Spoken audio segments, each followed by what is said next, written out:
Hello and welcome to the 3T RPG podcast. How are you? I'm under the water. My name's Harrison Hunt, and with me is Role-Playing James. Good day to you. And this is a podcast all about tabletop RPGs. That's right, we're back. This is a one-off episode. Well, it's not a one-off, but you know. It's sort of like a back once again for the Renegade Master. D4 damager. Why not D12? Because these questions and more will be answered in today's episode. But yeah, we're going to be doing feedback. We've got what you've slain, where we're going to talk about what we've been playing. And then we're going to do the main subject, which is the the tragic tale of MattMVS. And if that sounds weird, it's because it fucking is. Yeah. And then we'll conclude with some electro letters. Does that sound fun? I think it sounds like sort of okay. Anti-fun. Yeah, you're right. Yeah. Let's do some feedback. It's the feedback section. Yeah, we take your comments and read them out. Yeah, feedback, bitch. So, as many people will no doubt know, we had to take a little break. We're going to continue to be on that break, but this one's going to be sort of, we're going to do podcast episodes as and when we can. And it's just because of, you know, my wife got unwell for a bit. And we got loads of really nice messages after we did the, you know, Goodbye for Now episode. A lot of them wishing Millie well, people saying they can't wait for us to come back, and so on. But there's one I think that stands above all of these, and it's from Consul909 on YouTube, who simply says, "Don't bother coming back." I mean, that's the reason we came back, mate. That's so, true, mate. That's big. Take that, you fucking cunt. Yeah, mate. That took me right to the heart. That was so sweet. See, I wasn't even thinking about ever coming back, and then he said that, and I'm like, now I have to for revenge reasons. Yeah. So, you know, We're back. So fuck you. You've really made a fool of yourself there, Console909. This is for you, mate. Shall we get into what we've been playing? Yeah? And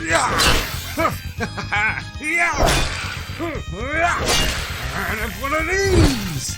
Oi, yeah? What you slaying? So, we've been playing some Fallout, Savage Fallout, which is it's a free mod for Savage Worlds that takes inspiration from the first couple of Fallout games to make it into a Fallout RPG, and it's better than the Fallout RPG that's actually out there. It is, hands down. Like, we know this because we're experts in it. We are experts in that very specific field. That and medical science and rockets science as well, isn't it? Yeah. Yep. Also dicks.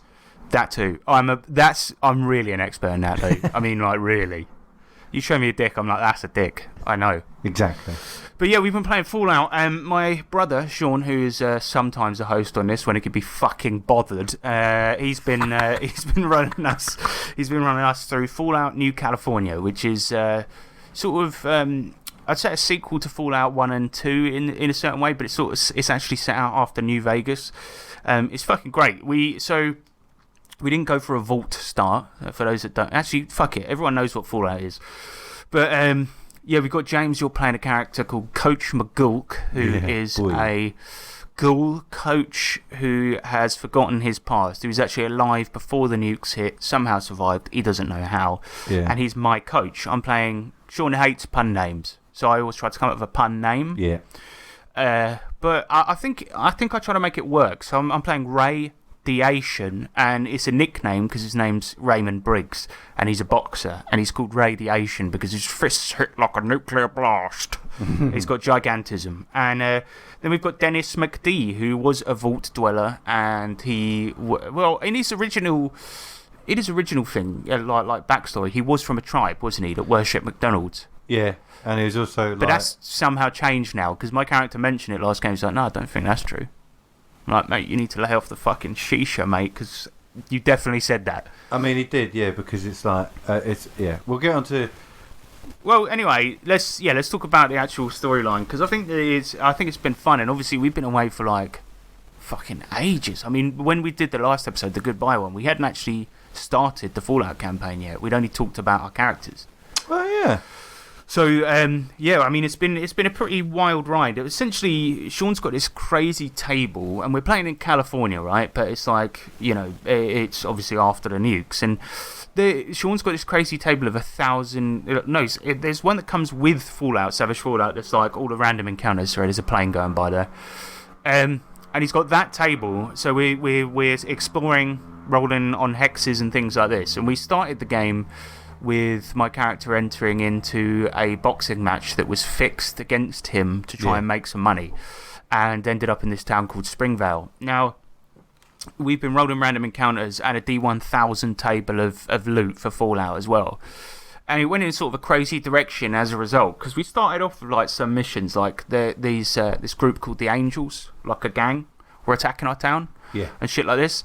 And then that was sort of our focus. But then something happened, and this is like the first thing where we're going to be talking about Sean a lot in this. And people that have heard him on this podcast before, they know he's a very special lad. Yeah. And he fucking hates it when we roll a good result on the loot table. He hates it. And it's funny as well, because like he's got no poker face whatsoever. So whatever is happening, as long as you're looking at the DM, which typically you do. I try not to, but yeah. Yeah, and then you can kind of tell, it's good or bad or something. It's just usually if a bad one comes up, you'll see me grimace behind the screen, right? Whereas Sean will be like, we'll get something amazing and powerful, and he's suddenly he grimaces.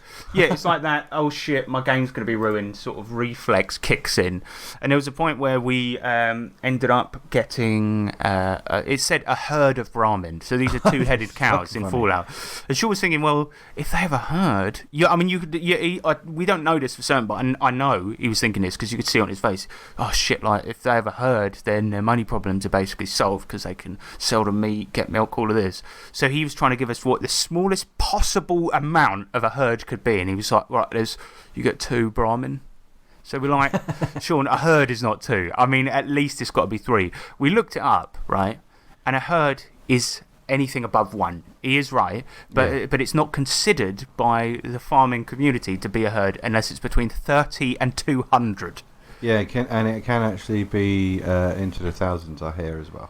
Exactly. So he was trying to give us 2 and say it was a herd. So now amongst our group, we've started saying if we have 2 of something, like I've brought a herd of this along and things like this.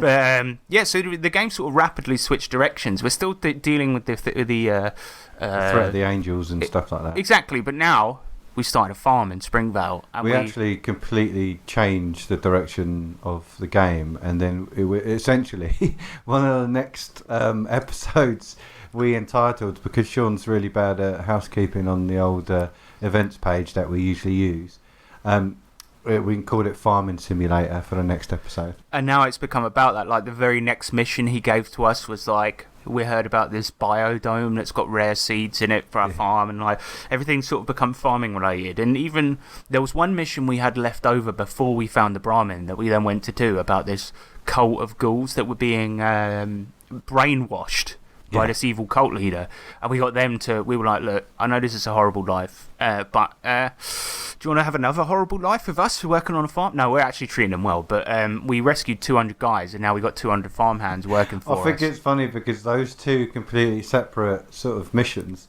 just happen to fit together perfectly. Well, and we have like a lot of the other stuff we've done, we're like always thinking about what it's going to do for the farm type of thing. Yeah. And like, what's it going to be? I find that sorry.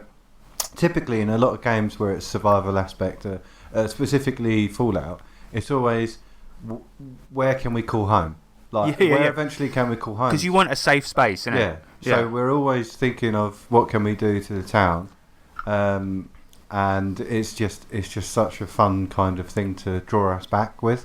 Oh, absolutely, and the farming bit's become probably like it literally is our main thing. So we traded some Brahmin meat, but we're mainly using them for milk reasons. Yeah. So we got mutated, horrible ass milk. We've got loads of fruit, all of this stuff, and it's been hella fun. But in amongst all of this, James has also become the mayor of the town through some very bizarre circumstances where. Wasn't it there was a deed left on the guy's table and it was folded? So James's character walks in, sees the mayor's dead. We're going to investigate, obviously. And he sees that the mayor's dead, and there's just a paper on his desk that just says sign here, but it's folded over. Yeah. Now your character just goes, all right, then I'll sign here. Signs it, and then unfolds it, and it's like, oh shit, I've become the mayor. Yeah. But what was so great about that, and it's like, because Sean's a very strange lad, we had to go and meet with the NCR, which is the New California Republic, and they are essentially the rulers of this place. They're like the council, so we have to go and meet them, and James has to do an exam to become the mayor. And like Sean's like, right, so the exam to become a mayor, the first one's going to be an obstacle course. And I'm like, that is, imagine like a mayor in real life having to do that, because like they're all old and crusty. And it's like, look, if you old, can't, crusty and fat usually. yeah, and so Sean's like, it's an obstacle course. I'm like, that makes no sense, but I fucking love it. And then and of course you're a trainer, but you're like one of those coaches that's a bit old and fat as well, so it sort of suits. But yeah, it was that followed by a quiz that we had to answer in real life about Fallout, and we absolutely smashed both of them. Yeah, I think that's pretty much where we're at. It's been amazing, but the biggest events that happened is that the Angels did an all-out assault, and we did a mass battle that took all night. Yeah. Which sounds dull, but it was really, really fucking exhilarating. We did a mass battle where it was like fucking Muso combat, where all of us were amongst, like, we got attacked by about 1,000 Angels, was it? And we had, we were about 300 guys. Yeah, we were completely outnumbered, but we fucked them in the bin. And we really did. We basically massacred all of them except about 20 or something like that. Yeah, so we took loads of them prisoner, including, and this was a cool twist. There was a point where amongst the fight, you know, all the characters describe what they're doing. So, but each of your actions takes an hour within a mass battle. So this is like an hour of pitched combat. Like, you're gonna get hurt no matter what. And fucking, I'm fighting this guy. All the dust has been kicked up because we made the ghost town adjacent to our town make it look like it was the real town, so that they would attack that first, and then it was like a trap. And amongst all this dust getting kicked up and all of the haze of the battle and that, I see this guy, like one of their generals, and I start one-on-oneing him in the middle of all of this. Then suddenly the dust settles, and I see it's that boxer that I cheated against me from the first ever session, like 10, and I'm like, fuck you. And so we captured him and 20 other guys. And and since then we've also we went to a thing called Cownload Festival, which was a Brahmin competition. Yeah. Where we had to do a beauty competition. Competition. Fight the cows. What was the other one? I can't remember the other one. Was it a race? Oh, yeah. Yeah, it was a race. Yeah. And we got Dennis McD, who's the vault dweller. The thing is, I assumed he was short, right? And I think the only reason is because the player playing him is like 4 foot something. So I assumed, I was just like, well, he's the shortest. Who should be the jockey? Because, you know, jockeys are like really small. But I don't really know. I just think when I imagine that character, I just imagine James Tomasson, who's like genuinely an actual like certified midget. So it was like, and that was pretty awesome. But at the end of it, we got attacked by the Angels and beat the fuck out of them. Oh, yeah, because they actually interrupted Cownload and then started just sort of fighting us on the bleachers and then like killing innocents and stuff like that. So yeah, it was like a proper crazy situation because we had to beat the fuck out of them. And I think where we're at now, so we did that. Oh, and then we had to go back to our town and our farm. Sort out some problems there. We did it quite quickly, so there's quite a number of problems and issues that pop up. Obviously, if you're trying to run a town or build it up and make it work well, especially with 200 extra inhabitants, even though they built their own accommodation. Obviously, food and all that, entertainment scarce.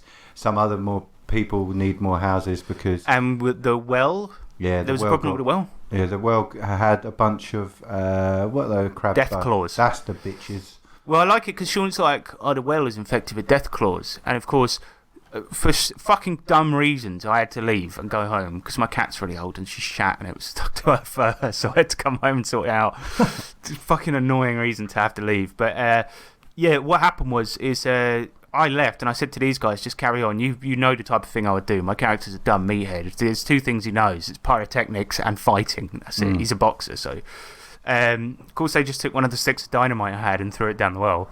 Yeah, so that problem solved. And then we dug a new well up and then rigged that out with all the appropriate piping for the farm and the houses. So yeah, we got like a little water pump. The one thing I think Sean almost certainly has thought of this, but he's kept it on the down low, is that the water, we've got a well, right? And that collects rainwater? Is that right? Or is it underground water? I don't fucking know how a well works. Right. But a lot of it's radiated. So hopefully we can get some like Radex or something and drop it in there. Well, don't we have a filtration system for the farm? I don't think we do, mate.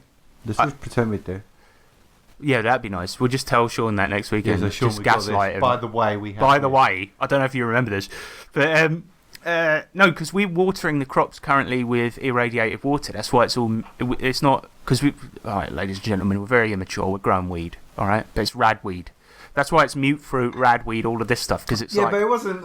It was like, okay, Sean, what did he see? He's like, this one's some kind of antidote, like antibiotic. And I was like, oh, what, like a Nucanana, you could call it. He's like, yeah, that's good. So now it's just called that. Yeah, and then he's like, oh yeah, this one's what's it fucking called? You just say radweed. No, this one's weed, radweed. So it's like what? yeah, and we just harvested it all as well. Made 2,800 caps, I think, which is it's a lot of money. What's great is that we've been. To be honest with you, like listeners, we've been playing for like 12 sessions now.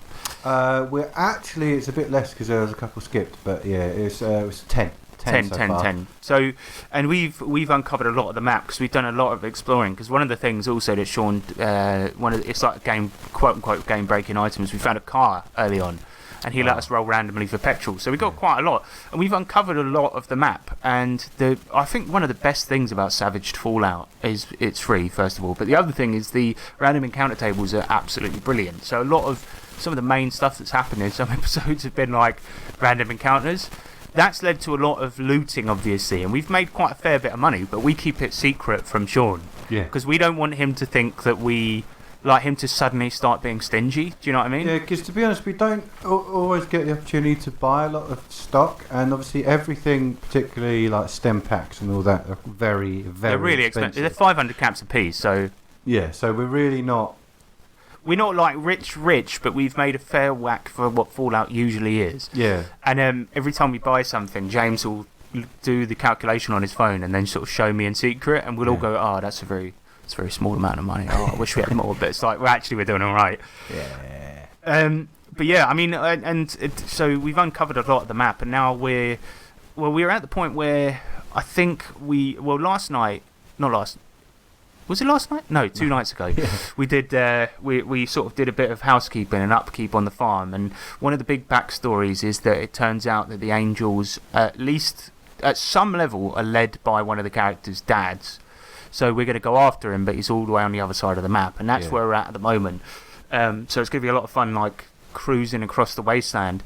But just before that, one of the problems we had with the village was that there was a lack of entertainment, and which we were trying to find somebody that could have a permanent spot in the pub to entertain everyone, like a musician or something. So we held a talent competition. Turns out everyone in the fucking village is useless, and they were so rubbish. Like, I can't remember. There were some of them that were very weird. That I can't remember. It's like, I don't know, like a slug balancer or something like this. But it ended up with me headlining with a boxing match. Now, we've created essentially the WWE equivalent of boxing. Yeah, called it the BBC. It's called the BBC, which means, what is it, the Brutal Boxing Club. Yeah. Not what you think, listen. That is why we called it that, because we're immature. But, yeah, so it was pretty good, because I got that bloke, that guy I'd lost to before, and got him out of jail. Before we did, James's character broke his foot to ensure that he would start the battle with 1 wound. Yeah.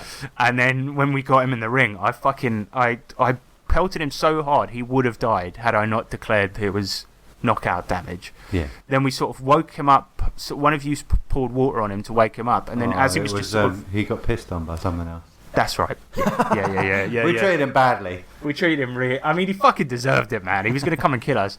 But what was great is then, as he's waking up and he's stumbling around the ring, like concussed, barely able to figure out where he is, you slide a chair into the ring and get everyone chanting, "Give him the chair!" And this is like a boxing match. And of course, I pointed to him and got him to pick it up and did the sort of bring it on gesture. And of course, then I just, because I got the Joker, which is like an initiative thing basically, it meant that I could interrupt his turn. He picks up the chair, I punch the chair into his face, killing him immediately, crushing his head. So it was a pretty good revenge and a great show, and everyone was pretty entertained. But yeah, because we wanted to focus on the entertainment factor for the townsfolk, so that they could have their entertainment satisfied and appeased until we got someone else in. What was great as well is like a massive conflict of interest was that you were the referee as well. Oh, it's hilarious. It was just such a fixed match. It was unbelievable. But he deserved it. He did it to me. I did it back to him. End of story. End of sentence. So yeah, that's where we're at. So yeah, we're going to be playing more of that soon. I mean, the one of my favourite encounters, James's character. I think I can say this. I don't think he's a dick. Like he's actually quite a caring bloke, but he's a bit self-interested and not that empathetic. Yeah. And there was a point where we were driving across the wasteland, and Sean rose this random encounter, and he goes, "You see a family of starving people. They're like, we just need somewhere to live." And James looks around at the car. He's like, "We ain't got any more seats." So he just goes, "Village is that way. See ya!" And then just drives off, and he blasts sand into their like already dehydrated faces, and then we just go off in another direction. What was great as well is that we did flashbacks of our backstory, and we saw James's character doesn't remember it, but we saw like you when the nuke hit. Yeah. And the coach of a children's baseball team. And there's like we see the nuclear blast, and Sean, I think, was trying to angle for you to go, right, I've got to save these kids, let's get them out of here. But you just hopped in the van and were like, "Good luck, kids, see ya." I think no, because he sleeper agented me. Oh, that's right, yeah. So that's it. It turns out that your character was a sleeper agent, Yeah. so he was in a different mode at that time, which might explain his amnesia. That, and also the fact that there's like he's got multiple. I don't know what you call it. Multiple standards. Like, do you know what I mean? Yeah. It's like, but he treats his friends very well. Treats his village very well, but on a personal level. Yeah. He doesn't want to hear about it. But as long as the guys, that everyone in the town are okay, that's fine. Yeah. But if they came to him, I think if somebody came to you one-on-one and been like, "We're starving," you'd be like, "Everyone else has got food. Shut up." Just ask somebody. Yeah, but it's been a hell of a lot of fun. That's it pretty much for Fallout, what we've been playing. Another thing, though, that has become a running theme of this game, which is fucking weird, right? It's my brother here, he's a vegan, quote unquote. And it's like, the worst thing was, right, you know, like meat-flavoured crisps. Yeah. Okay? We all like them, we all enjoy them. You know, there's quite a lot out there that are genuinely vegan as well. Yeah, because like sometimes the beef flavouring is completely artificial. Yeah. And there's nothing, like it might have milk powder in it or something like this, but like... But if you go posh, right, and there's this crisp company called Piper's. Shout out to Piper's. Like, I want to get a sponsorship from them. Piper's! And I want to get a sponsorship from them. But they make these beef crisps. And on the back, like, one of the ingredients is straight up just pork sausage. No, these were pork ones, weren't they? Yeah. It's just straight, and the other one's like just straight up beef. Like, it's got beef in it. Then the other one had chorizo in it, yeah. Chorizo. And Sean was eating them all fucking night, right? He was like, I seen him like probably eat handfuls of them, and then later on we were looking at the ingredients, and it's like, Sean, it just says pork sausage on here, like. And he's like, "Oh no, like I only had a couple." Like he's all devastated, and then it like as the conversation went on, he's like, "I just had one," and then like later on he was like, "I just had a tiny shard of like one crisp." Like, Sean, I've seen him because he has to convince himself. Yeah, exactly. But as a GM as well, constantly what he does is he hand over the fucking screen. The screen. Just as he's about to say something, and we'll be like. He'll ask us to roll, and he go, "Roll stealth." You roll it, and then you wait. Full into his mouth, and he's like, "So like," and it's like, so it's not as if I didn't see him eating them. He's been eating them all night. He was loving them. Yeah. And then like, yeah. And what was funny is I sent a meme of Kirby, and it was like him hoovering up a bunch of stuff, and I put over the stuff meat crisps, and then over Kirby it was Sean, and James was giving the other two a lift home, and he had to describe it to us because yeah, Sean was in the back, and then he went, "Oh no!" And he's like, "What?" He goes, "Oh, Harrison sent a GIF," and I was like, "What is it?" And he said, "Oh, he sent a GIF of Kirby, it's animated with loads of stuff going into his mouth, and then I'm Kirby, and then it says literal meat." Oh yeah, that was it. It's just the idea of Sean having to describe a meme cussing him is just the funniest thing ever. But he funny. But like that was funny in and of itself. But the next the week later. Was it a week later? Ish, 2 weeks later. Yeah, if that. We go to the pub beforehand, right, to eat dinner before every game, typically right? That's like a normal thing now. Yeah, and we're sitting there, right? He's eating a vegetable burger with an additional with an add-on. right? They've been had done, yeah. And I see it, and I'm like, nice crispy add-on. battered cheese, right? It's cheese. It's fully But cheese. I said, because I thought he was just having a bit of a cheat day and like having a bit of cheese. For Yeah, because so Sean on games night, we he will eat milk chocolate. He won't eat something. No, but he's trying to be fully vegan now. So for the last few months, his attempts to be fully vegan is, first of all, he's eating literal meat, right? Secondly, cheese, right? But the funny thing was when he was eating the cheese, it's just like Harrison pointed out. He goes, "Oh, so you like that cheese in here? Like that?" And he's like, "What do you mean?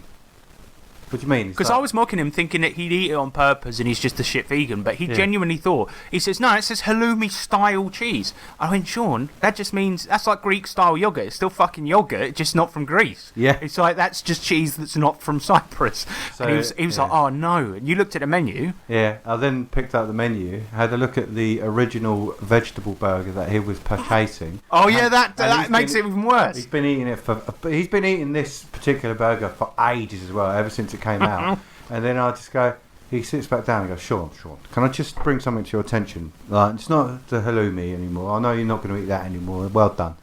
But you know the vegetable burger that you so love. So I'm just going to read out the ingredients that are available for you to look before you actually click on it on your phone screen. And it's like, mushrooms, carrot, onion, celery.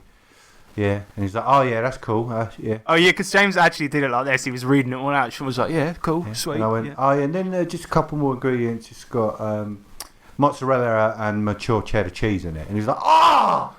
But it says on the menu vegetarian. It doesn't say vegan, right? Yeah. And then fucking right. And we rinsed him so hard for it as well. And like we really took the piss out of him and I sent him same meme again, but changed it to every type of cheese known to man. Because he's been eating three cheeses, like cheeses every week, pretty much. And then every now and then a bit of beef or something. You know. No wonder it's delicious. By accident, lots of milk. He's chocolate. the shittest vegan ever. And then the next week, right, we're in the pub this and literally happened on Thursday. Yeah, 2 days ago, and it was like the very next opportunity he got to eat some delicious vegan food. He sat down, and the fucking bartender comes over with the food. Corn nuggets? No, he first of all bought him chicken. And Sean sort of was like, "No, I ordered the corn ones." The guy brings the corn out, and Sean starts tucking in. And I'd be like, "Do you know what my favourite thing about corn is? It's made with mushroom protein and egg protein." Yeah, so it's like, what? You went, what's your favourite protein out of that? That's it. Is it the corn and the mushroom or the egg protein? Yeah. And Sean's like, "Nah." Like he was, you could tell at this point, like this was one failure too much. And he got on the app and he was like, "Yeah, look, it says it's vegetarian." But he actually looked broken. There was a good few minutes where he was slumped over. He looked really angry. James was like, "Sean, you all right?" And he's like, "Yeah, I'm all right." Yeah. So we didn't. We said to him, like, we're going to let you off this time. I'm not going to rinse you quite as hard as I did. But I need to point something out, right? Something right on the same night. Again! Like, it's the same fucking thing. The thing is, right, we're eating these crisps, cream... what was it? Sour cream and Sour chive, cream and right? chive. And they're like the cheapo versions where they're weird shapes, but they're always a party favourite, right? They're always tasty. And Sean's obviously, he's proper fisting them into his mouth, man. And then James sent me a picture during the game. He'd just taken of it. Literally says milk on the back. It's cream. It's got fucking milk in it, Sean. But we didn't tell him at the time, so now you know. Now we've got that loaded if we ever need to rinse him again. But it's just so funny because it's like, Sean, I just said to him, I was like, look, if you don't care enough to read the ingredients, that's fine. Just don't worry about it. It's like, you know, for quite some time he did say, well, I go a bit loose on games night only. Yeah, he tries to more or less not eat cheese, but he eats it sometimes. But now he's trying to completely not, and he's eaten more now than he ever has in his entire life. But the thing is, the corn nuggets and the vegetable burger / halloumi fucking burger, Sean's been eating for months. Yeah. Oh, yeah, no doubt. So that's rough. But I did buy some of those beef crisps from Piper's and I stole them. But I bought them because they were £3. I'm not paying that. Bought them to the game. They are delicious. You can tell it's got real meat on it. Good stuff. Packed full of flavour. Yeah, I mean, the last thing that we've been slaying as well, other than Sean's actual life, is... Hero Quest. I'm not going to talk about it. Should I talk about it? No. Okay, so I'm going to... yes, I've been making a new product, which is going to be play tested in a next campaign. campaign. So I've been making Old School Essentials, the way they do it, everything's like they've got these modular books. Yeah. So I've been working on one of those because they have these ones that are called genre setting rules. So they came out first with classic fantasy, then they did advanced fantasy, which is like all the AD&D stuff added into original style D&D. And to be honest, like they haven't done many more. Like they talked about doing an Oriental one where they would introduce the monk and the samurai and a ninja and stuff like this. But they haven't done it, and so I've been working on one because I've recently played through pretty much all of the Phantasy Star games, which are like old Star Wars inspired and Dune inspired RPGs for the Genesis, and then later on loads of basically every fucking console. And so I'm working on a genre setting book that is essentially Phantasy Star with the serial numbers filed off, and I've pretty much made the entire thing, and it's just a little bolt-on that you can add to an Old School Essentials to make it into a Phantasy Star. So sick. It's got monsters, magic items, rules for all the races and everything like this. And I've pretty much done the entire thing with the exception of artwork, but all the rules are completely done. Layout's almost completely done as well, but I've just got placeholders for the artwork. So I don't know what I'm going to call it, but Phantasy Star is spelt with a PH, so I might just literally call it Fantasy Star or Star Fan. I don't know yet, but yeah. So the next campaign we play after this, Fantasy Start, yeah, yeah, something like that. I don't know. But I've done all of the rules and I've actually got it printed out. So we're going to be playtesting it in the next campaign. So yeah, if you have it already, just download one of the free products from Drive-Thru RPG from 3T RPG Publishing, and then you'll get notified when the Phantasy Star. My working title for it literally has been Phantasy Star PG, which is fucking stupid. But yeah, so that should be out. Well, it'll be a while yet, but like a couple of weeks of play testing and things. Yeah, it'll be out this year for definite. That'll do, innit? Yeah. But anyway, that's it. Should we do main subject? Yeah, boy. Main subject. Magic. Main subject. Tokyo. Main subject. So, as a long-time enjoyer of cringe internet content, from Fat Daddy Wide Load to possible the best LARP video ever made, I've seen it all. But in my years and years of finding and sending weird, awkward content to my friends and family, there is one video that stands above all of these. Perhaps the most mystifying, mind-scrabbling, and painful to watch. And that's right, for today's podcast, I'm sorry about this, but we're going to go RPG adjacent. And it's not even really RPG, it's just a thing I wanted to talk about. But I think that you guys will find it interesting. Yeah, hopefully. And so we're going to talk about the greatest and strangest YouTube video ever made. So if you've listened to this show for a while, there is a high chance that you'll be familiar with the following sound. Do.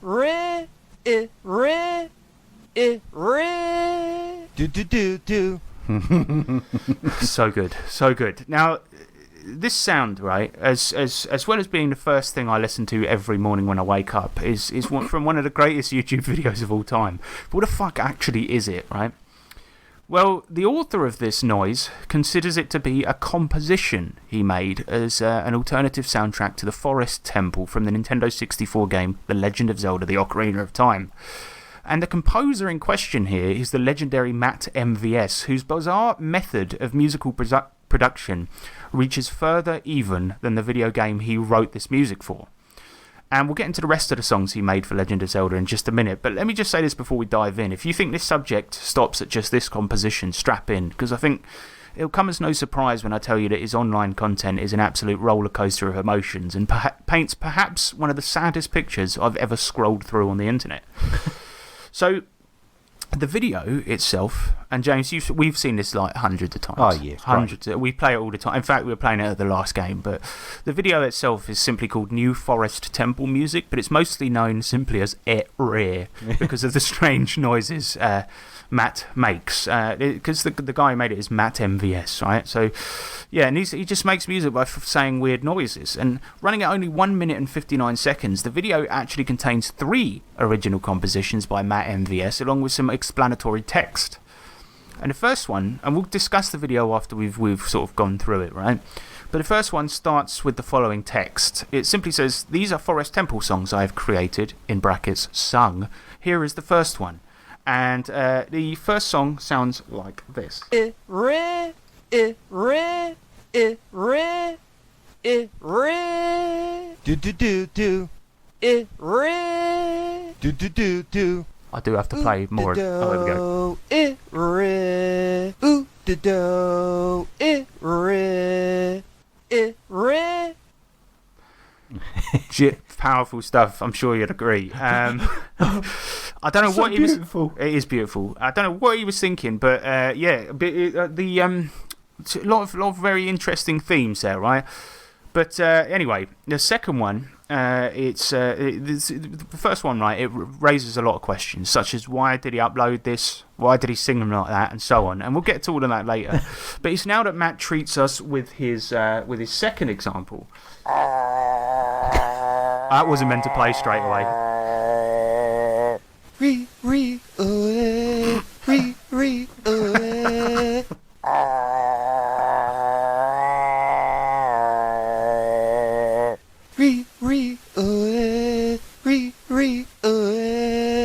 Yeah, I mean, in terms of cringe, this is definitely going to be actually literally uncomfortable for some people. It's great. It is great. No, it isn't. It actually isn't. Disappointing.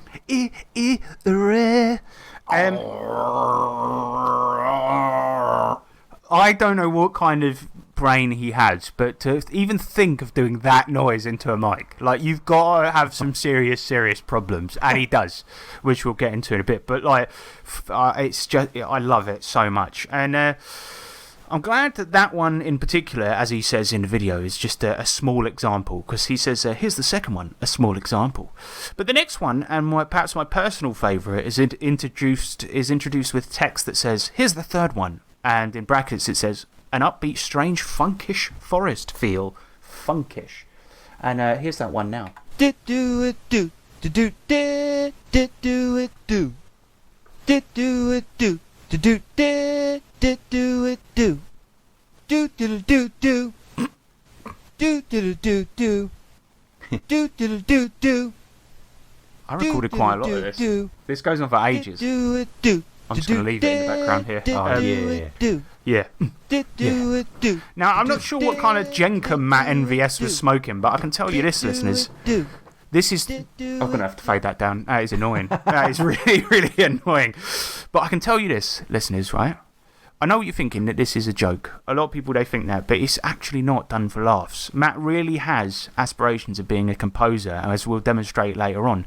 But that's the infamous Rare video. Do you, what are your thoughts on it, James? I think it's probably some of the best piece of music ever written. But like, genuinely, from when you first heard it, what did you think? I just thought he was like a sweet kid, just trying to put something out there, but who clearly misinterpreted the internet and what is and is not acceptable. Well, almost certainly, right? Because I can't... there's a lot of cringe that I remember one time, right? This is fucking stupid. I think I've told this story on the podcast. But like, two things is like, back in our day, when you uploaded something to the internet, there was a good chance it would just die off eventually. Yeah. Nowadays, everything's getting fucking replicated and posted all over the place. So it's like, you really can't escape from that stuff. Like, thankfully, my old website, Lair to the Groove, is gone with all the self-authored comics on there. And also, our old band's webpage, gone. Thank fuck for that. And a bunch of other cringy. I used to make. It doesn't matter. I'm not even going to mention that. But anyway, there's a bunch of very cringy material that is now gone, and I'm really pleased for that. But this guy, like, this is the type of stupid crap I used to do when I was a kid on my computer. Just like, just say fart into the mic and then reverse it. Do you know what I mean? Like shit like that. But it's like But yeah, we used to do that a lot, didn't we? Yeah. Just Annie like Willems. Annie Willems. Smelly vagina. Yes. But yeah, we used to do a lot of that stuff, and like I think some of it, or portions of it, were uploaded to the internet. But thank fucking Christ, it's not findable anymore. Do you know what I mean? But this guy, he obviously grew up in an era where he probably put this online. Anyway, actually, I do know how it spread, but we'll get into that now, actually, because originally uploaded on 2012, right? But it was seen by almost no one. And in 2015, 3 years later after it was posted, it got posted on the 4chan's cringe board, where it gained massive popularity. And in 2016, it was taken down by MattMVS after he became a laughingstock. But then it was later re-uploaded to YouTube by the man himself in 2017. But in that small gap, so many re-uploads got surfaced and loads and loads and loads of memes, right? And it was during this time that the memes became bigger than the original composition, and even led to a further meme where people would leave comments on YouTube videos simply asking, rare first appearance? Trying to find the original. So now, clearly, right, it's shitty to bully somebody for uploading something cringe to the internet. It is, right? There's no two ways about it. But the memes and the meme videos that came out of this were really, really fucking good, including one called The New Smooth Criminal, which sounds like this. The New Forest Temple theme.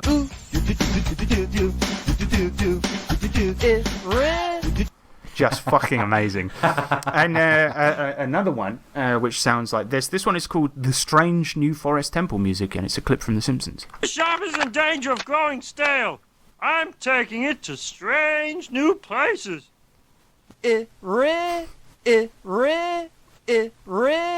Beautiful. Wow. And there's this one as well, James, where somebody actually tried to... So, obviously, he was trying to, he can't compose, so he just sung the things. Yep. Somebody tried to actually do what MattMVS was singing.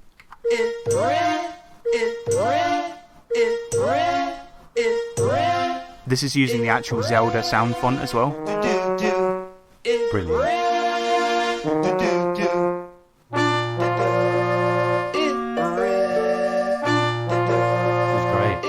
It really is. But you can actually imagine that being in like a Zelda game. Well, I think that's the beauty of it, when someone's recreated it like that and actually it's got his true vision out there. Maybe he's pleased that someone's done that. I do like the fact that his voice is still over it though. Yeah. But now there's loads and loads and loads more memes, and there's so many of them are fucking incredible, but they bring us no further towards understanding MattMVS himself. And while he went mostly completely quiet after he was dragged through the streets by the meme squad, MattMVS didn't give up on his dream of being a composer. And I want to point out as well, actually, before we carry on, I did my own version, my own meme of Rare. I did it to the RuneScape theme tune, and it was on our YouTube channel, so go and search it up and give us some views, because it's actually really terrible, and it's called RuneScape. Doesn't scan very well, but yeah. Anyway, between 2017 and 2020, MattMVS continued to upload new compositions, some in his signature style, and some not, and some experimental stuff too, if what he was doing wasn't already really fucking quote-unquote experimental. For example, his follow-up to Rare, entitled Epic Twilight Princess Song, which is his alternative intro music for Twilight Princess, the Zelda game for the Wii and the GameCube. Now, a little bit of advice: if you get dragged through the muck for doing something very, very, very strange, don't do it again. This is what his Twilight Princess music sounds like. A collie must feel collie jolly jolly yenner. A collie must feel collie jolly jolly yenner. A collie must feel collie jolly jolly yenner. Wait, I've just got to keep it playing for a bit longer. Collie jolly There's a bit. yenner. Do do do do do do do do. Oh God, that's me, man. A cowie mustard field. Do you know, so he said apparently, fucking hell. Listen, he's still going. Is it good? Do you think it's as good as Rare? I think Rare had more impact, but the introduction to sort of more words with some more plosives in it. Yeah, but it's still. I think that makes it weirder and actually more cringe. Like, it hurts me to listen to that one. But the worst thing about it is, I think that's more catchy than Rare, because that one gets stuck in my head all the time. And the other day when I was formulating, when I was grabbing all these clips, I had this stuck in my head for ages, and I was making a sandwich in the kitchen, and I was like, no, shut up. But I kept wanting to sing it. Terrible, terrible, terrible thing, but there we go. This is Democracy Manifest. Have a look at the headlock here. See that chap over there? Get your hand off my penis! This is the bloke who got me on the penis before. MattMVS includes some quite illuminating descriptions of his songs, and in the video descriptions on his channel, the description for this one is basically thus. And this is the re-upload, but this is what he says. This composition... Actually, what I'll do is I'll play his music underneath this to give it like an epic feel. Is that alright? Yeah. This composition evokes a heroic emotion feeling represented by Link's heroic actions in Twilight Princess. It represents the battle of good versus for evil, and how it sound like gibberish, but they convey a deeper meaning. The first part is enunciated in words that sound like a collie mustaveel and a collie jolly enna. But as the song builds and the vocals amplify, the words take on new enunciations, then sound like a collie jolly mustaveel, collie jolly energy, and a fine place I would. It goes on for quite a bit longer, but yeah. That's not the ramblings of a rational man, is it? No, I thought it was just a sweet. I think It's got problems. Yeah. It's got problems. I do like that you're thinking of it in a sympathetic manner. I am. I'm still trying. Because definitely you look at that and you go, like that description, it's like either he's some sort of like hidden genius that just doesn't have the talent to actually compose music, or he's fucking mental. Like, no, but you know what I mean? Yeah. Like, and I don't want to be a dick about it, especially because at the end of his description he says, overall, the composition evokes heroic feelings of good energy and create a vibe of happiness. I think that's quite nice. That is. But Matt's channel in general remains basically this strange throughout. And for example, this one, released not long after epic Twilight Princess song, is called Mushrooms Going Away. Have a listen. No, don't go. Not you too. You little baby mushroom. No. We've got to listen to the whole thing, unfortunately. No. Where's There's something at the end. My mushrooms. Where's my mushrooms at? I think I'm going to kill myself. Is he a man of the drugs? I mean, if he isn't, I'd be very, very. I think he must be a man of the drugs. But it's not about magic mushrooms. This one's about. It just says simply in its description. This song was actually supposed to be about a mushroom sliding away on the floor from Mario. But the final. This is where it gets a bit dark, right? And I just feel like the part of the reason I did this was because it interests me, and this is the type of thing I do on a daily basis. But I sort of. Well, I wanted to illuminate because the memes are funny and the songs are really deeply weird. But you heard the end of that one there. Yeah. And you know, there's no two ways about it. It's pretty dark. I'm going to kill myself. Which is weird because there was a gap between uploads right after this one, and he then ended up with then his next video was simply called "I am not going to kill myself. This life may still be worth living." Now, as far as I'm aware, Matt had never publicly, outside of mushrooms going away, stated his intention to do anything this rash.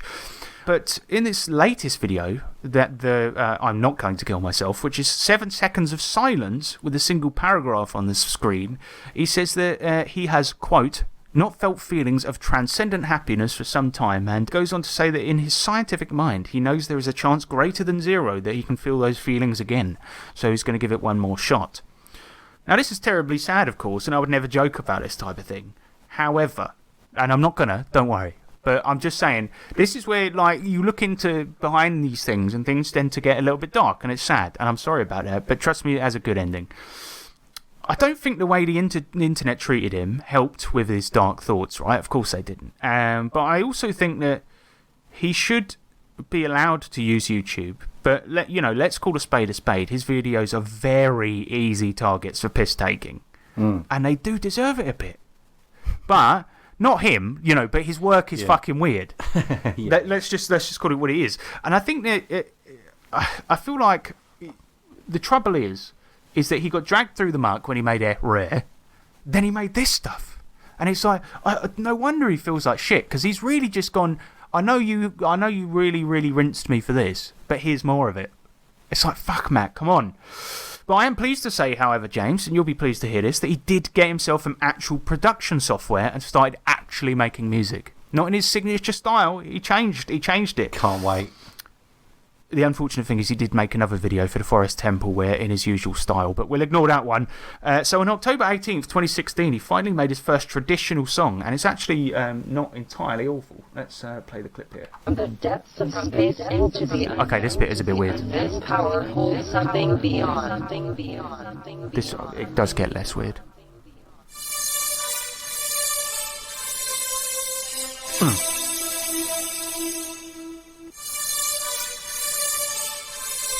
You sort of get the picture. It's basically just sort of like ambient music. It's pretty basic, right? But I think it's alright. This is that you couldn't mock him for this. It does exactly what it wants to. Well, let's just listen to this next bit because it does build from this one single riff. Well, it actually sort of starts adding to it. Not a bad choir sound that he's found. I like how it's still on par with what he originally created. It sort of is. You could tell it's him.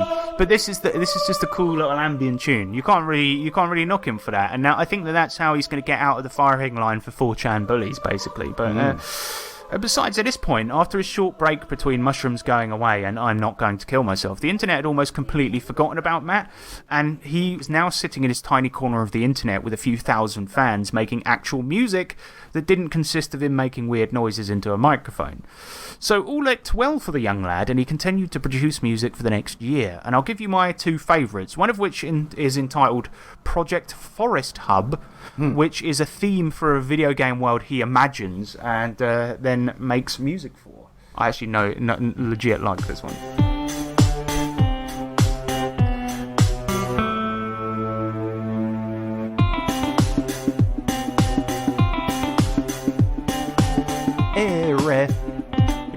Do.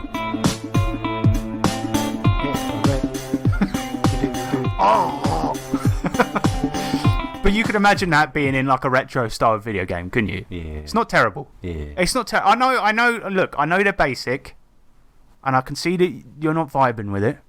But it's all right, isn't it? It's definitely. It's a step up from. Yeah, it's a big step up from. He's trying something. Yeah, it's good. But he did actually make a banger, though, James, because this one is a composition that he made that mashes up. And as far as I'm aware, this was made from scratch. Ace Attorney's Steel Samurai theme and the Boomer Kuwanga theme from Mega Man. As such, it is called Steel Kuwanga. And this is actually a banger. I've turned it down again. Here we go.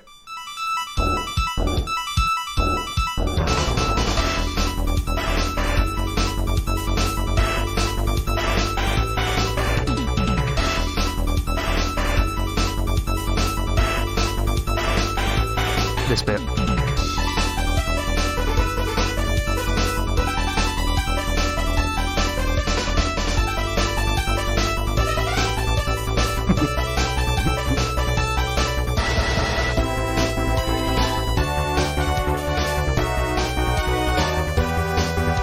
Yeah, it's pretty fucking good, hey? I know they're all done in like a 16-bit style. But that was a mashup, yeah? It's just it was a mashup. Together, yeah? No. So he's produced all of the sounds and everything from scratch and then mashed them together. So originally it was that and a theme from Mega Man, and then he's taken the two bits, re-orchestrated them, I guess you could say, changed the sounds and like mashed it up. But I think I think it's good. It's a good tune. For what reason? What is the charge? Eating a meal? A succulent Chinese meal? Matt's final composition for a while, however, would be on July 2017, and it's simply entitled Sad Song. And unlike his other videos, its description is very short, containing only one word. It simply says chords, and it sounds like this. I'm trying to operate this fucking desk.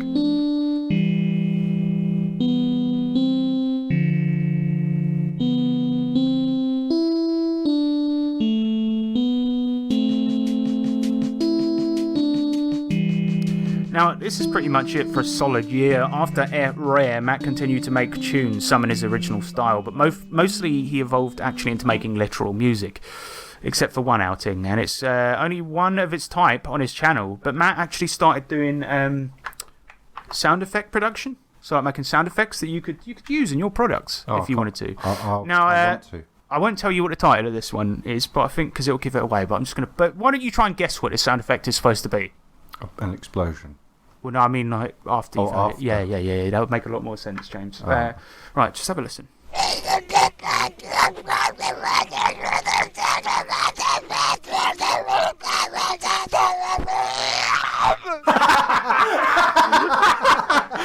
It's the end where his real voice comes through. That.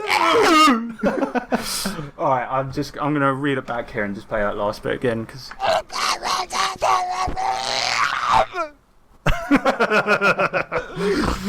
Oh, what a fucking brilliant. genius, man. Is that a goblin being strangled? No, it's just called Angry Yelling Boss, and it's accompanied by a clip art image of a man yelling. But that's the only one of his kind on his channel. He's obviously thought, well, that didn't really work out. It's just like, but I've got to be honest with you, James. That's probably the piece of his work that I've enjoyed the most out of anything he's done. Because the end, man, it gets me every time. I've listened to that so many times as well. It's so fucking stupid, man. Oh, what a genius. But the thing is, right, we'll discuss this more in depth at the end, but like all of his music is so basic, man, and I think it illustrates a very, very good point. That maybe don't put your first attempts at anything out on the internet. Just don't do it, mate. Just don't, because even his actual songs are like they're good, they're fine, and it shows that he's making progress. But it's like I don't think they're good enough quality to put out. Angry Yelling Boss, on the other hand, is a work of genius, and I'm going to set it as my ringtone. If you can still do that, I'll just put the last bit in. So I was like, Yeah, now, after this, it was 2 years before Matt would release any other media. But let's be honest, the channel thus far paints a picture of a man with a lot of problems who's trying to find some happiness in his life. And his sad video where he talks about feelings of transcendent happiness is not an easy read because it seems like he's in turmoil, obviously, right?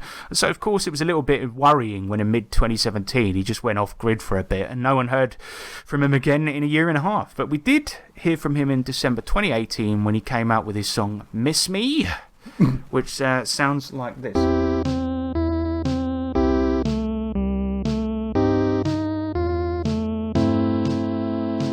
This song's jaunty feel is accompanied by the following description. He says, "My spirituality has recovered and entered a groovy sort of mood." So this composition, in quotes, music, is... Thank you, Matt. I didn't realise composition meant music. It's meant to convey a smooth and meaningful trance sort of state. Let the background ease your mind into the waves of grooviness as I convey the emotions, thoughts of my pleasure I feel through this tune. I feel that it transcends me through my physical form into something more profound, and I'm overcome with positive emotions. And he says, I hope to compose more transcendent pieces of otherworldly types of arrangements in the future. So it looks like, for some reason, Matt found a bit of peace. And I'm not saying that composing actual music rather than making odd sounds into a mic then getting bullied is the reason he's happy now, but it certainly helps. Now, his final ever effort came a few weeks after this with a song entitled Hero's Triumphant Return, which is another song in his weird imagined video game, and I'll play that at the end of the segment or something. But yeah, he finally found happiness. I don't know what happened in those 2 years he was away, but he's a happy lad. He didn't end up doing anything stupid. And I don't know really why I wanted to do this segment, but it's just something that interested me because it's like everyone knows the meme and they rip the fuck out of him and call him a weirdo. I think there's quite a lot of people in the RPG community that know it because it's obviously based around fantasy. It's like it's a video game, isn't it? So it's like, yeah, a lot of people are gonna be aware of it. But like, I just find it kind of funny because it's like, well, everyone sort of dragged them through the muck, but actually, maybe sometimes do a little dive into... I mean, I still listen to Rare all the time, and I find it funny, and it still is funny, and it is weird, and he is weird. But the thing is, it's like I said, just don't put the first thing you do out onto the internet. Just don't, because you're only ever going to get rinsed. And I feel sorry for him that, like, I'm sure there was other stuff in his life that made him feel how he did, because I doubt being bullied by 4chan is going to make you feel that disgusting, but because they're just a bunch of cunts. But it's like, at the end of the day, like... You've got to show some restraint when you're doing weird stuff like this. Yeah. But what do you think then? What do you think of his music overall? What are your thoughts on the whole MattMVS situation? I should point out, I've sent him a message and asked him to come on for an interview, but he never responded. Oh. Maybe he will in like a year when he resurfaces again. Yeah, well, the only trouble is I actually wanted to produce this episode like couple of years ago. So that I did send him a message a couple of years ago. So I don't think he's ever going to respond. Right. Okay. Well, I don't diminish his efforts when he was actually doing music production and like trying to piece some stuff together. I think it's quite obvious that there's a big community that get some kind of joy and entertainment about what he has produced, even if it was the original.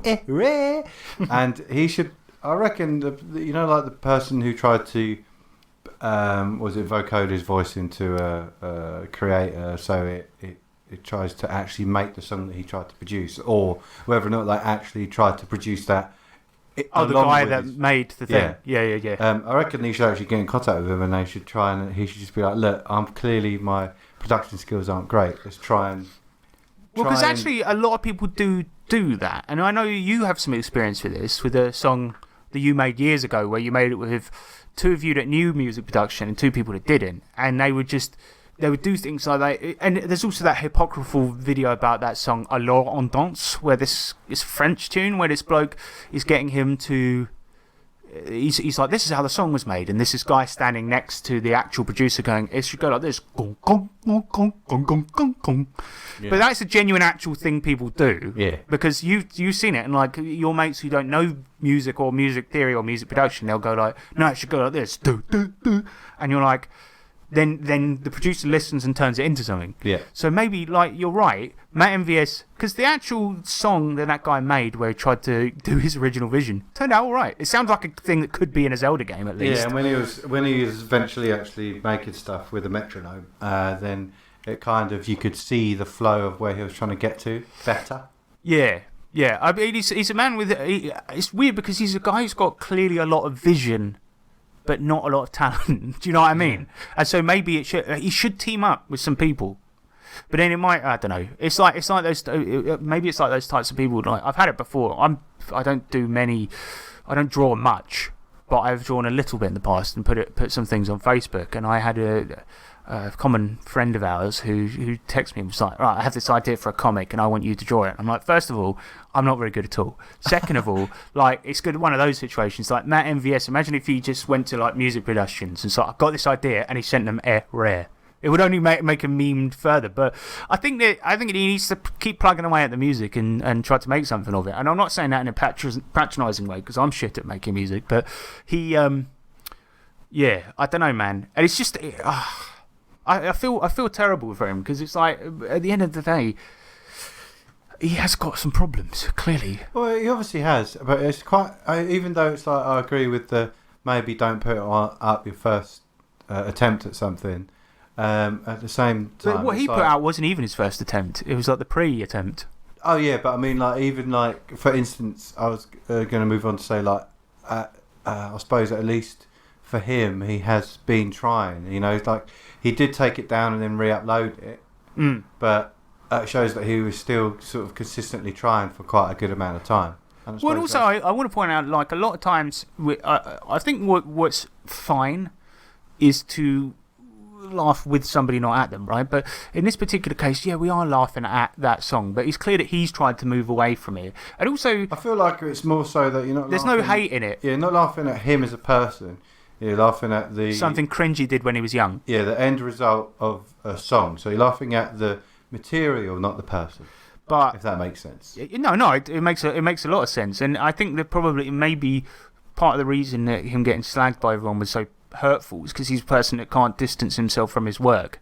It's like earlier on we read a shitty comment out, but it's like, oh, you don't like the podcast. I'm like, I don't fucking care. Like, it doesn't bother. I don't like the podcast. Some people like it, some people don't. Exactly. If you don't like it, don't listen. I can understand someone being hurt for being slagged off for a project they've spent, you know, a significant portion of their life making. But how long did he work on Rare?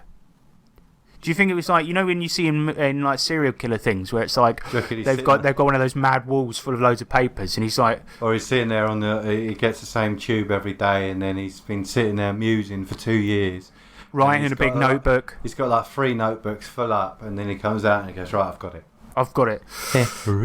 Takes a deep breath. He walks up to the mic.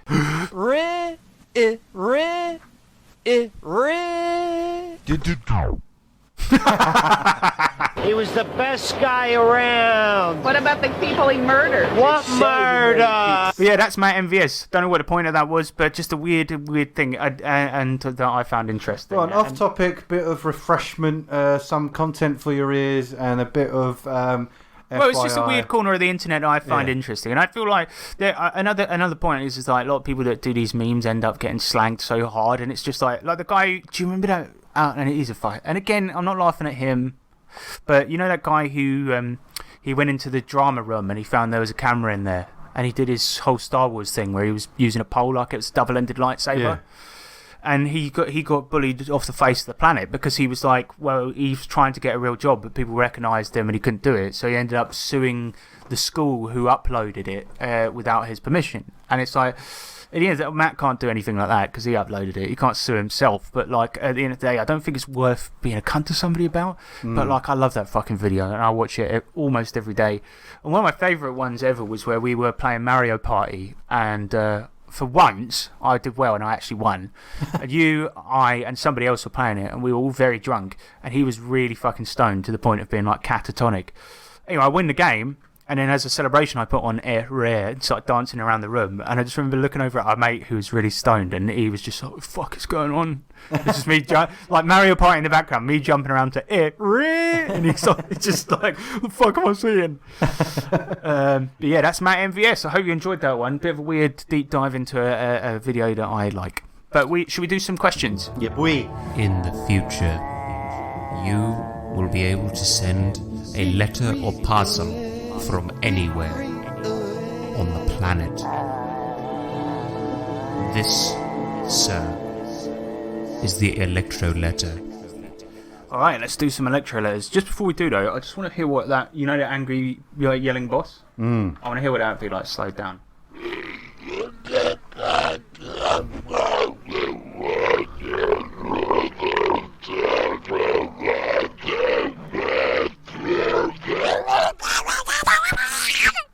That's brilliant. Alright, so this is your correspondence here. Famous nonce, Dr. Mumson, comes in. And he says, what are your thoughts on the current events? Shit question, really. And I just want to say he's not a nonce, but he is from Iceland. Ah. So, no, what happened was on the Discord, he didn't understand what it was. And we were saying something about it, and he was like, yeah, I've been known to nonce a bit. Oh, no. Poor guy. Current events, I mean, the only thing that has been going on really is the Titanic submarine. I guess like a lot of people have thoughts on that, but... Got some imploding to do. Gutted. But yeah, so I'm not going to talk about it. Bargle the Infamous, he says, are GM screens necessary or are they inherently alienating? Bonus question, how high should GM screens be? GMs should be very high, I imagine. They should, all the time. I would say that I think that they're a good tool because the whole point is to just block your notes and anything that may spoil the game for the players. Exactly. But I feel like the lower the better in height. I agree. Like the Savage Worlds ones are very. They're quite good. They're quite small. Hang on one second. Yeah, the Savage Worlds ones are very, very short, and I like them because if you're a person that rolls out in the open, then they're very good for that reason. Yeah. But yeah, I like them simply for hiding notes because you never know what could be a spoiler in a game. Like if somebody glances at my notes and they see the size of the dungeon, for example, yeah, that's a always, spoiler in and of itself. That's always like one of the biggest spoilers, isn't it? That you never want to really give away. I didn't use one for MCC, and I tell you why. It's because it's too high. I actually didn't like how tall the GM screen is, and I've used the DCC one for ages, but the majority of that was played in actual plays where we were actually, for the most part, sat at separate areas of the room for sound reasons. So, you know, yeah, I think I like a low one, but I like it for the information. I like it to hide notes. I don't think they're necessary because I've played plenty where I can flat out see the guy's notes, but I just will not look over. Do you know what I mean? Yeah, that's true. It's like if you've got good table manners, because sometimes I find that certain situations, certain people, even myself, definitely myself, I get distracted easily, so my eyes will wander, and then I'll stare at something. So if I'm sitting next to you and you've got your notes out, then I'm just gonna be like, I'm definitely gonna like have a peep, but not on purpose. Yeah, you at some point you might be like out your profiterole vision, be like, what the fuck is that? And then, oh yeah, shit, I looked. Yeah. Do you know what I mean? It's like if you're at the urinal, Yeah. you're gonna have a look. Always. If somebody's got an impressive member outside, then you are not like you're looking at it, No. but you might by accident go, oh no. That's I why looked I at it. always wear those sunglasses to the toilets. Yes, so nobody can tell. And those the ones with the mirrors on them. Yeah. Moonbeam, he says, now that you have fully regressed into the mental state of a 90s teenager, do you prefer to go to skate park or you're out there in the urban jungle grinding on the park benches? Yeah, speaking of digressing into the mental state of a teenager, thank you for that, James. Yeah, I mean, this is in reference to the fact that I recently, for fitness reasons, took up roller skating and also skateboarding, which I'm doing on alternate days. Yeah, I mean, it does feel a bit. Well, I was talking to you about it the other day, and like, Yeah. although we are very irreverent, I'm like, there are so many things I stop myself doing because I'm like, no, I'm too old for it, and it's like, it'll be cringe or whatever. But it's like, if you just sincerely enjoy something, I think you should. And I happened to be in a skate shop the other day because I was buying a helmet for me and my son, not two separate ones. We've got different size heads. And and I was like, Millie was like, would you ever get back into skateboarding? I was like, I'd fucking love to do that. And so, yeah, I just bought one. There was sort of a company that went out of business that sold fairly decent skateboards. And this guy bought loads of them in bulk as the company went out of business. So I got a cheap, fully built, all customised skateboard for 40 quid. So, well happy with that. Man, that's pain. But no, my preference is the skate park. I have to say, though, I tend to go at night. Literally about between 8:30 and 9 is when I'll arrive so that nobody's there. And I've had the one nearest us to completely to myself. It's a concrete one, and it's amazing. So I've had it's floodlit as well, so... Yeah, exactly. So I've had that completely to myself, like almost every day that I've been, and it's so much fun. It's only when it gets into the height of summer it's going to start getting busy now.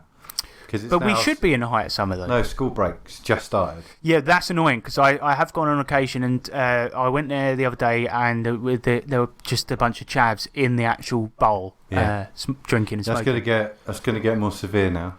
Yeah, but it's really cool, and everyone there's like, at least at the times I'm going, is super nice. But I went there the other day, and there was and I say this not as an insult, I find it adorable, but they're two very, very autistic men driving RC cars around in it.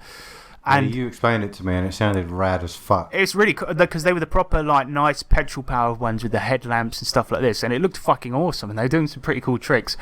It was funny because, like, I sort of turned up and I just sat down and I filmed the cars going around for a bit, and they were just standing there like, yes, nice one, and things like this.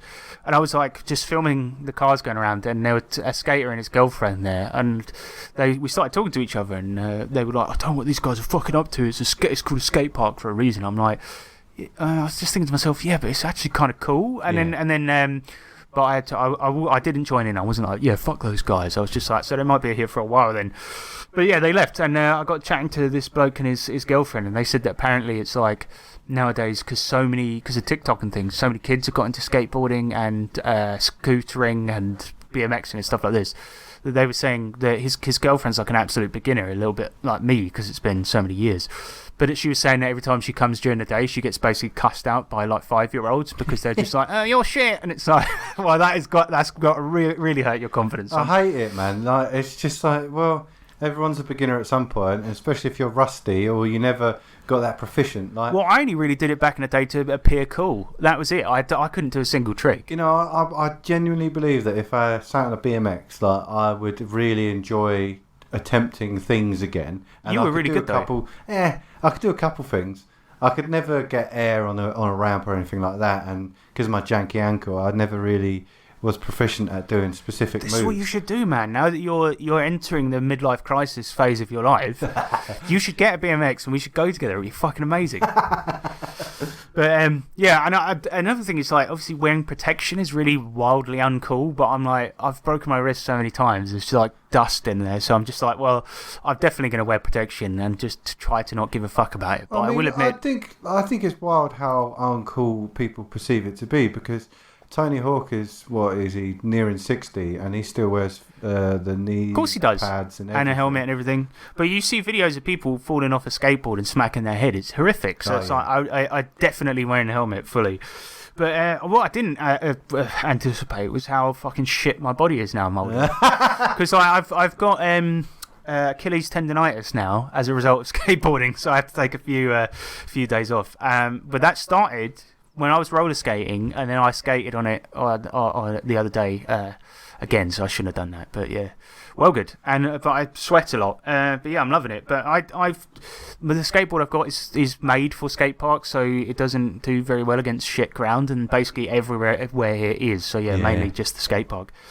Illicit Illithid loves cock. That's his name. He says, questions.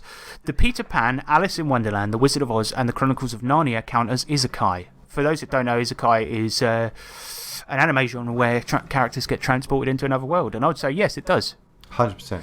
It does, but I suppose the big difference is that the characters in those do not come from modern-day Tokyo. But it's essentially the same fucking idea, isn't it? It is, yeah. Yeah, definitely they do. And he then follows up and he says, what are your thoughts about event timers in games? Recently talked about in the general chat. Should players know when the timer will end and what's it for, or better to keep it mysterious and track it behind the screen? It depends what's going on. I think if you are trying to make players like solve a problem or a puzzle or get something completed by a particular time, if you whack half an hour down in a real life timer on the table, it is great and it creates that suspense. If you're having to make someone think on their feet and you give them 10 seconds and count it down so that they are not allowed to bounce off anyone, or because you know that what like if it's a particularly tense situation, I sometimes do that. I'll go, what are you doing? You've got 10 seconds or whatever. Yeah. I'm not sure about how many times we've had a behind the scenes timer, but I feel like most of ours has been up front.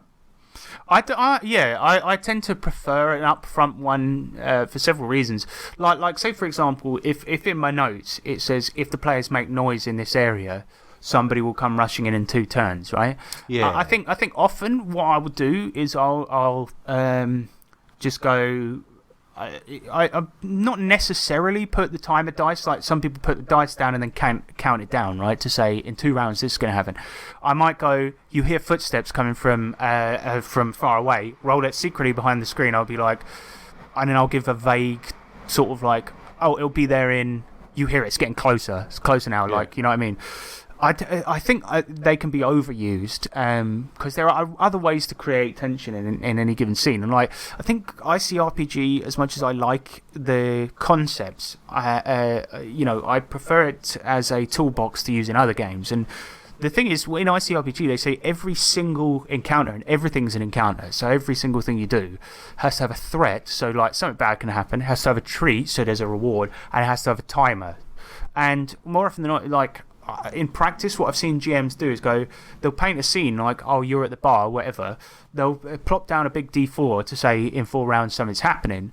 But then there's no, like, you have to describe what's going to happen. And also, can we just have some scenes where there's not a timer? Yeah. Do you know what I mean?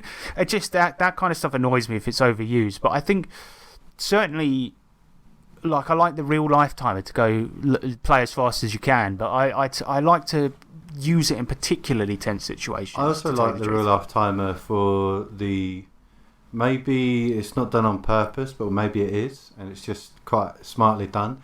But it also, at least for our table, it refocuses the group. If we're being a bit twatty or something, if the characters are umming and ahhing about what they should be doing, and then suddenly in the very next scene you're like, right, water's rushing into the chamber, you need to solve it before this or whatever. And you just do it enough out, right, here's a real life timer. If you don't do it, then everything's fucked in the bin. And we're like, all right, cool. And then we get better focus. Suddenly people are like, oh shit, there's shit going down. Yeah, I love it, man. I love a good timer, but it needs to be employed tactfully. That's what I think. What's up? What's up? How you feeling, man? I'm pretty lucky. Say what? I'm fine. I'm pretty fine. What? Well, yeah, I'm good. How are you? No Clever Name Sid, he says, question 1, how's things going for you? Yeah, they're all right. Yeah? Yeah. Good. But you've been going to the gym recently a lot, haven't you? You've got a home gym. Yeah, boy. I'm one of those posh cunts. I'm not going to lie. I did, while we were outside earlier on, I did notice your arms are looking really swole.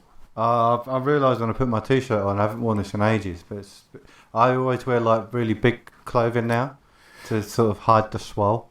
Oh yes, because you're like a trained weapon, but you don't want people to know. Yeah, it's like having a concealed carry for a firearm. Yeah, that's what the guns are. Yeah.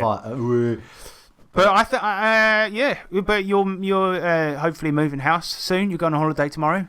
Oh yeah, man, can't wait. So things are going very well for James, very well. You're going to bring me back a gift from your holiday? No. Why?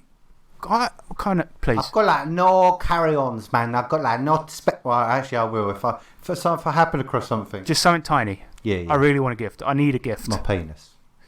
That is not a gift. That's a curse. Because it's deeply infected. Gift that keeps on giving. It's very infected. Very infected. No, and I'm all right. Yeah, cheers. Question 2, he says, will we ever see the return of Sandwich Worlds? Which, for those that don't know, I used to be on a podcast called The Wild Died. It was a Savage Worlds podcast, and I did a segment on it where I talked about sandwiches because I'm an idiot, and it was rubbish. And so, no, you would never see that. And question 3 says, do you like the podcast? Is it nice? No.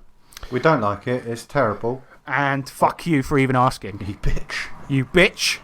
Barkle the Infamous, he says, request more reviews of one-page RPGs and other offbeat/overlooked RPG materials. So the one-page RPG kind of thing, while I agree with your proposition, we could just... That would take over the entire podcast. There's so much. There's thousands that come out every fucking day. You know why? Because they're easy. We could just delve into a few, because there is that minimalist RPG group where they're all one pages, and we can ask someone in that, pick your favourites and we'll review them. Yeah, no, but I was in that for a bit, and you know what? It's like every single fucking game on it was a mod of Lasers and Feelings, but with different fluff text. And the fluff text in a one-page RPG is a sentence. It's like you haven't done any fucking work here. You just renamed it. So instead of Lasers and Feelings, it would be like, there was one that was Bubblegum, Kicking Ass and Bubblegum. And then if you run out of one, and it's fucking dumb, man. A one-page RPGs are great, but we need a bit more creativity. It's like the guy that made that skeleton one, the micro RPG. Yeah, micro RPGs are better because you can have more content.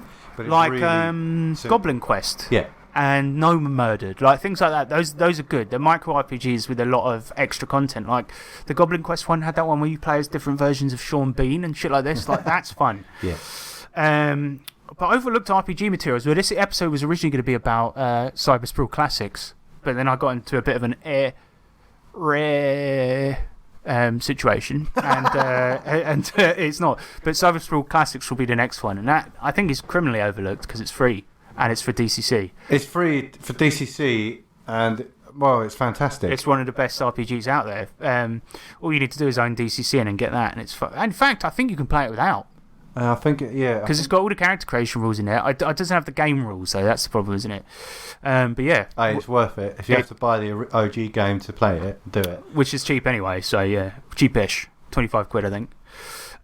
Yeah, we'll do more overlooked RPG materials. That's what we like to do on here, so we definitely will. Well, why don't you fucking suggest some? How about that? Instead of please give. Yeah, instead of fucking. You piece of shit. Why don't you. Give us like a do you really know how hard it is? Suggestion. Do you know how hard it is to make this fucking podcast? Well, this is how it makes me feel. So there. No, but seriously, we will do that. Griffiana, he says, you run a session using a published adventure for 5e meant for a one-shot. The opening scene fight is brutal and essentially leaves plenty of the PCs badly hurt. Question, what do you do with the boss battle at the end of the adventure? Do you make everyone weaker, just the minions weaker, or just the boss weaker? The adventure I ran was Crypts of Azarum. That's a tough one, isn't it? Because, like, it's a one-shot. I would just give them the opportunity to heal up before they do the final boss fight. Well, that's exactly what I was going to say, because if everyone gets really badly hurt... They need to know the fearsome nature of 5e and the bosses in there, right? So if they get fucked in the bin from the first encounter, then that's their fault. Maybe. But they the should. dice gods said so. I don't think I'd make any of it weaker or stronger because you still want to have that challenge. But maybe give them an opportunity to take a short rest. Yeah, or if you're feeling really generous, a long rest. Yeah. Be like, you can go back to town if you like. Say, look, you're aware this is going to happen, but you've got some time to kill. Would you like to rest and maybe heal up? Even if you just put a room in the dungeon that's like a safe room from Resident Evil, where it's like you go in here and there's some pretty nice beds. You think it would be safe, or somebody could take a watch or whatever. Yeah. Because I don't know that adventure that you ran, but like I'm sure you could have inserted something. You know what I mean? But like, I don't think changing. I feel like it's quite difficult unless you're well versed in the system that you're playing. It's quite difficult to flip it on the fly. So just give the players the opportunity to rest up, particularly in a one-shot. Just be like, right... If it's early, yeah, definitely. Yeah, you happen across a traveller. He looks like he's just been killed, but all the stuff's on him. He's What's he got? he's got 5 healing potions.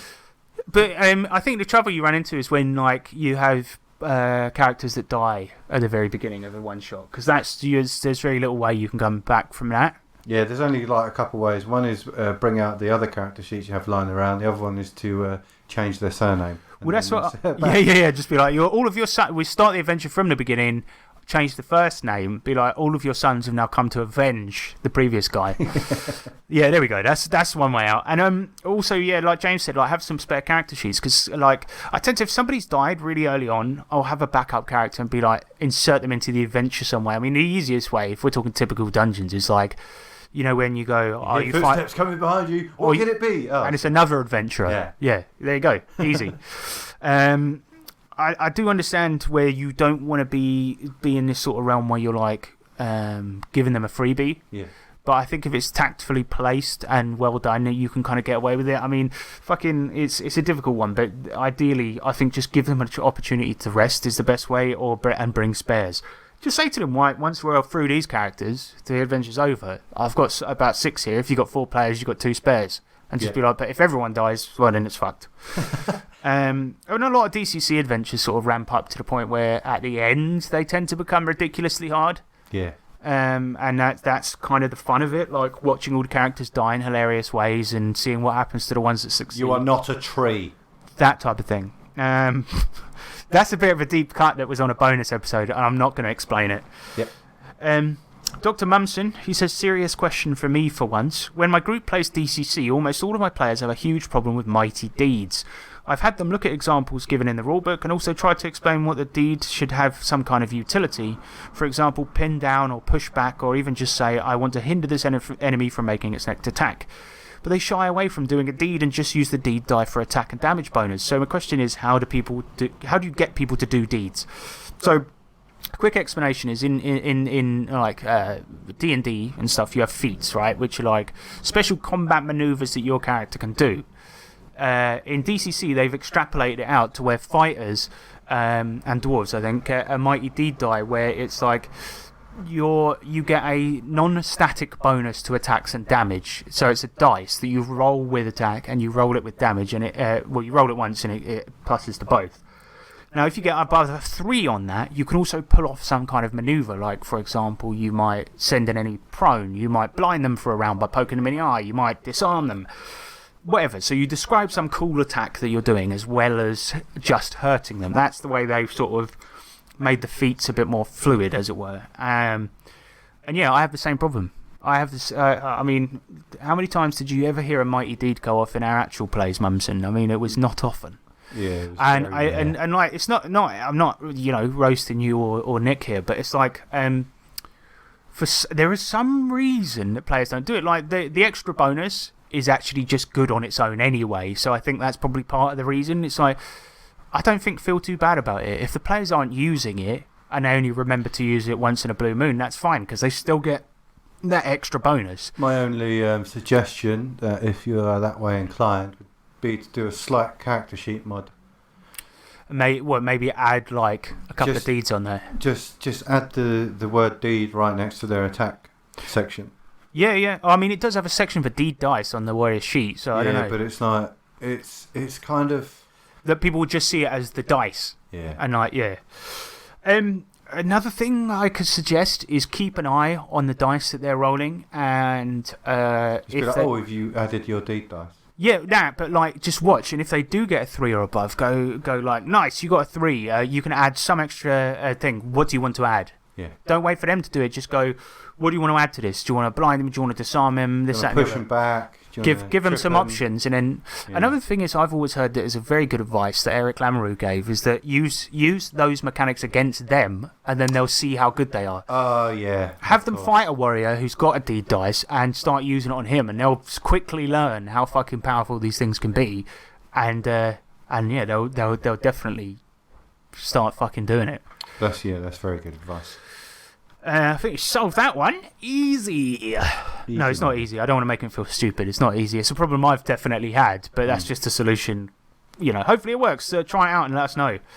Last one is Vodrilus. He says, which subset of the online RPG community do you find the most off-putting? Sex people? Yeah. They're pretty bad. Furries. They can fuck off. Definitely the people who are like Fatal and Beneath the Inverted Church. And I've seen a lot of those on Lamentations. People who are essentially serial killers in waiting. I mean, to give an example, this was so many years ago, James, but I saw once when we used to play 4E, so that shows how long ago it was. Nice. I saw on Facebook, I was subscribed to like their D&D Facebook, and somebody put on there, GMs, what's your favourite villain you've ever made? And I saw some cunt on there go, I made one called the Hymen Taker, who would rape women. And I was like, yeah, that type of guy. Those types of people, they're really into the Lamentations, Fatal, that type of stuff. They're really into because they're really into weird sex stuff in a fantasy realm. And gore stuff. Yeah. Which is like, I understand. I kind of like that type of stuff, like as a special effects thing in films. Yeah. It's a good thing to use as descriptors, not to get off on. But yeah, and it's also not like clever to really come up with that. There's nothing better than when you've killed a villain in a D&D game that you've really hated for a long time, and you satisfyingly describe how you crush their head into mince. It's like it's kind of different to being like, I've got actual rape in my game because I'm edgy. It's like, fucking grow up. Another one I hate is the Bro SR.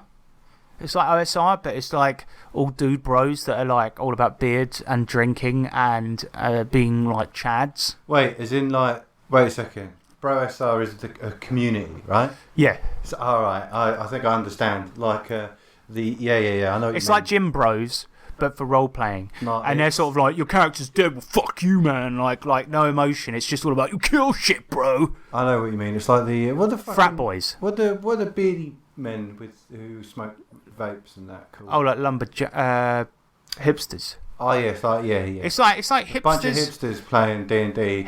Like frat boy fucking, and it's like people they sort of are like, if you don't play OSR, you don't game for real, bro. It's like the types of people that will criticise.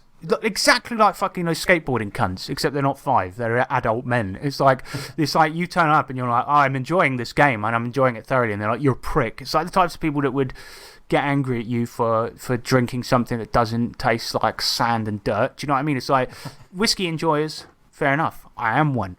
But it's like people that drink an alco pop. It's like, well, they're drinking it because they like it. It's not because they're a pussy. Do you know what I mean? And that type of stuff annoys me. And especially people who hate story games. I'm just like, but people like it. If you think it's the wrong way of gaming, nobody's fucking forcing it down your throat, unless you're on Twitter or something. You have an opinion of it. If you've actually experienced it to have that true opinion of it, then that's better. But you just don't shit on it, unless it's like, the rapey, gory. Yeah, but I'm talking about people that hate on Vampire the Masquerade because they don't think it's a real RPG because it's too focused on story-based mechanics. And I'm like, but. Oh, and also Root is another one, and Powered by the Apocalypse in general. It's like, but people that hate on it, it's like, okay, it's not for you. I don't give a fuck though. Like, I enjoy those games sometimes, and other people prefer those types of games. How does it affect you? It's like, I don't know, man. Like, it's specifically the OSR crowd who tend to be like this. It's like, I get it. You would love it if every single fucking game was an OSR game. That's good for you, but it ain't, and that's not what it's ever going to be like, so shut your fucking mouth. And there's a plenty of space for both, isn't there? It's not like, I don't know. I think we're just lucky, because we mentioned it many times, but we're just lucky that we like to experiment. And we've got broad tastes. Yeah, and we like to see what's out there. We've played a lot of undesirable systems, but then we speak about it, so we get to share our opinions on it. That too, but it's also that we've gone through some shit once to figure out what we really enjoy. Do you know what I mean? And like, I don't know, like 5e, it's become an unpopular thing, like a popular thing to hate it, but I think it's all right. And also, it's like, I've never understood the whole mindset of you being narrow-minded somehow makes you superior to everyone else. I've never understood that. It's like, I only like this one thing. That makes me cool. It's like, no, I think that being able to see things from a multitude of points of view and try and enjoy something different makes you more of an intellectual than the other thing. But it's like, fuck, man. I mean, and honestly, in my head when I'm thinking of this, I am just thinking of RPG Pundit. But, yeah, I've got an episode in the works about him, actually.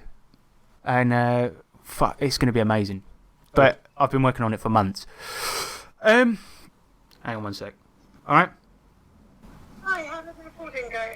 Yeah, you're asking how it went? Still just in the middle of it at the moment, Mills. Oh, okay, I thought you finished at 1. No, we're sort of wrapping up. Do you want to say anything to the fans? What, over the phone? Yeah, well, you're on there now. Somebody asked how we were doing, so, you know, how are you? Are you alright? Yeah, I'm doing okay.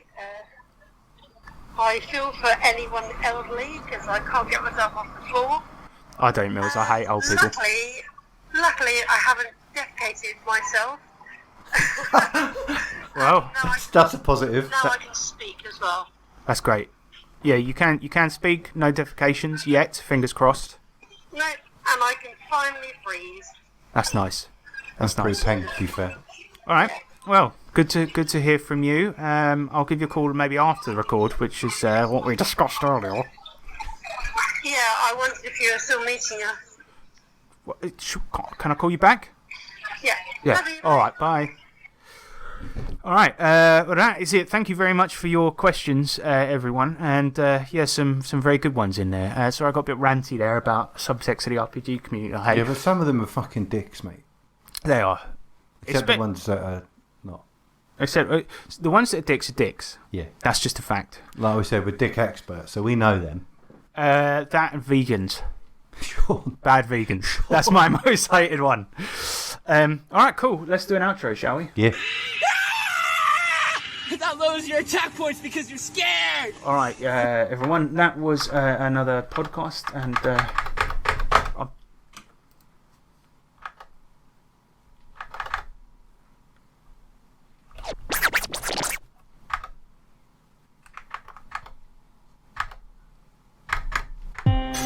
why is that one working? Glue it onto A.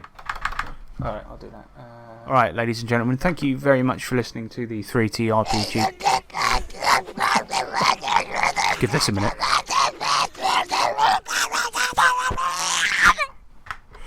Yeah, thank you very much for listening. Thanks for sending your questions in. Yeah, I mean, we talked a lot about RPGs in this episode, so I think it's alright doing a bit of an off-topic main subject. Off-topic's good, especially for something where we decided we'll open up the fruit basket again and show that we're not gone. It's just going to be less frequent. Yeah, less frequent, longer between episodes. But I think we're going to have a bit more fun with it. Definitely, and also, yeah, we spoke a lot about RPGs anyway, and veganism and vegans being bad.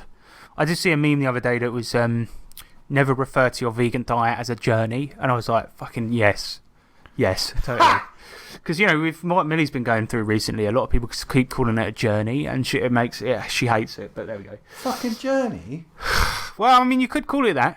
It is appropriate in some situations, but it's just a bit of a cringe thing to say, isn't it? Because now people will be like, oh, man, how's it going on your journey, dear? I'm fine. But yeah, anyway, yeah, thank you very much to everyone for listening. And yeah, we'll be back with the next episode. Will be the Cyber Sprawl Classics one. And we'll finally actually review the game we played like 10 fucking years ago. That is amazing. But yeah, if you want to email us, what's the email address? It's 3trpgpod@gmail.com. And what's the if you want to donate, sorry, I've got too distracted trying to play a stupid sound effect. Donate. Just look up 3T RPG Pod on Patreon and look it up on SoundCloud and Drive Through RPG. Drive Through RPG products on there. Yeah, definitely do, because then you'll be notified when the new one comes out.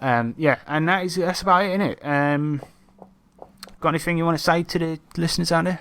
Oh yeah, a couple of things that just sprung to mind. One is recently recreated the Big Gold playlist of all our actual plays. If you're interested, it's available on the old SoundCloud. There's definitely one on YouTube as well. Yeah, there's a playlist of all of the best of the actual plays. So it's pretty much all the episodes of the main ones. Yeah. James made that, and he put a little frog as the image. Yeah, it's good. What is that? Can I just ask before we sign off? Like, what is your obsession with frogs and frog memes? Absolutely not there. He sends me frog memes all the time. Yeah, they're great. Yeah, they are great, but I don't know why you keep doing that. Anyway, ladies and gentlemen, I will see you next time. I've been Harrison Hunt. I've been James Clark. And remember that D20s are cool, but 20Ds, now that's a good time.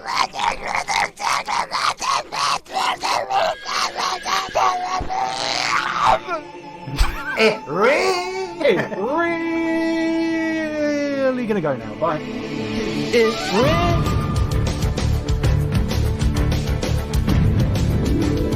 Do do do do do do do do do do do do do do do. It's real. We gonna be.